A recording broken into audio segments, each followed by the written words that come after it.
ममता का मौलाना टीवी पे हेडिंग चला रहा है, दिखा रहा बात, ममता का मौलाना। मैंने नाम तक नहीं लिया, मैंने सिर्फ यह बात कही कि लोगों तुम बहुत समझदार हो, बड़े नुकसान से बचने के लिए छोटा नुकसान अगर करना पड़े तो कर देना।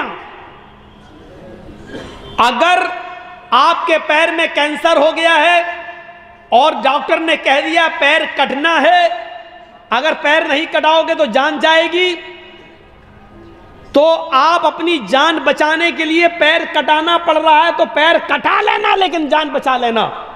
इस वक्त हम बंगाल में यही पोजीशन में है, बड़े नुकसान से बचने के लिए छोटा नुकसान करना पड़े तो कर देना, लेकिन बड़े नुकसान से अपने आप को बचा लेना।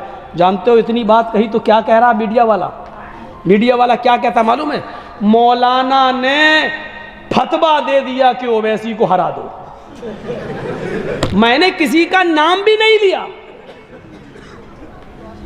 इसीलिए मैं कहता हूं ना कि कभी मैंने एक बार कह दिया था कि देश का प्रधानमंत्री चोर है, तो केस हो गया हमारे ऊपर।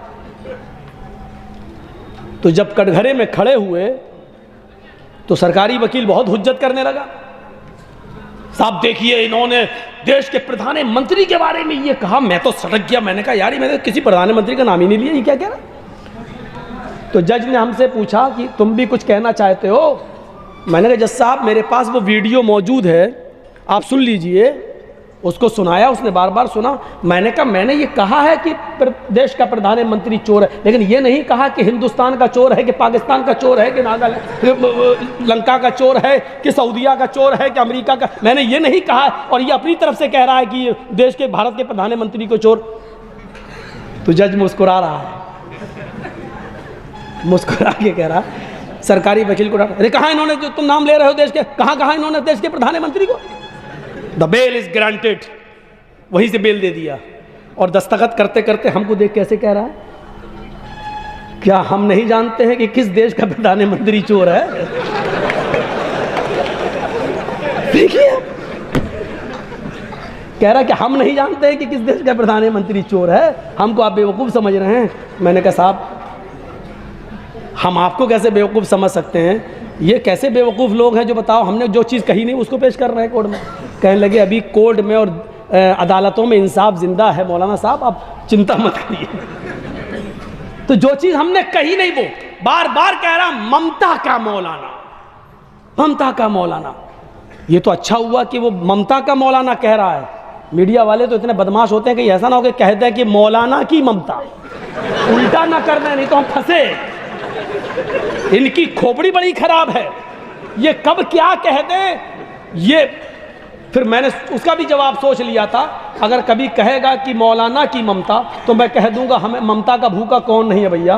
पूरे हिंदुस्तान में हमें तो कहीं ममता मिली नहीं, जहां गए वहीं केस हुआ। हमको जहां ममता मिली, मोहब्बत मिली, हम वहां चले गए। ये मीडिया ऐसा लग रहा है जैसे चुनाव बीजेपी नहीं लड़ रही है, इंडिया टीवी वाला लड़ रहा है, हिंदुस्तान लड़ रहा है। अब सोचो कि कितनी हड्डियां डाली गई होंगी इन कुत्तों के सामने,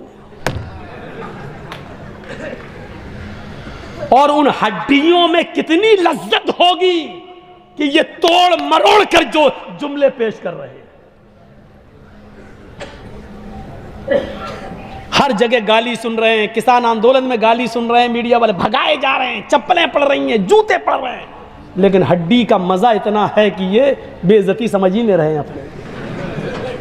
टेस्ट ऐसा लग गया है, कभी तो उतरेगा नशा, शुरुआत तो हो ही चुकी है तुम्हारी। तो शयन शान का माना होता है सोने की जगह जहां सुला दिया जाए, यानी कब्रिस्तान।